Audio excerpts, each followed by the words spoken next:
રામનવમીને લઈ Ahmedabad police alert mode પર આવતીકાલે રામનવમીની શોભાયાત્રાઓ નીકળશે। દરિયાપુર, શાહપુર સહિતના વિસ્તારમાં ચુસ્ત બંદોબસ્ત।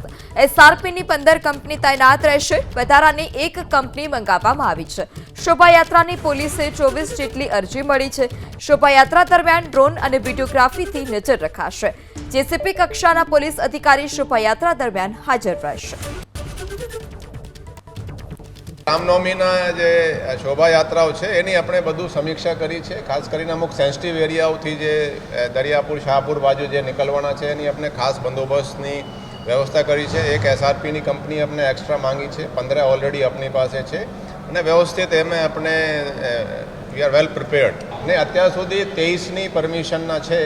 અમુક અરજીઓ લોકલ પોલીસ સ્ટેશન લેવલે પણ આવે છે, એ નાની નીકળવાની એ પોલીસ સ્ટેશન લેવલે પણ આપવામાં આવે છે। અત્યાર સુધી 23 છે અને અમુક પેન્ડિંગ પણ છે। સંવેદનશીલ में जो एक मुख्य છે એ પહેલી જોર્ડન રોડ અને પેલું દરિયાપુર અને શાહપુરની જે નીકળે છે એ સૌથી સંવેદનશીલ આપણે ગણીએ। એમાં આપણે ક્રાઇમના પણ માણસો સાથે રહેશે। લોકલ ડીસીપી પણ એના સુપરવિઝન કરશે અને એડિશનલ કમિશનર ત્યાં જાતે રહીને એને સુપરવિઝન કરવાના છે।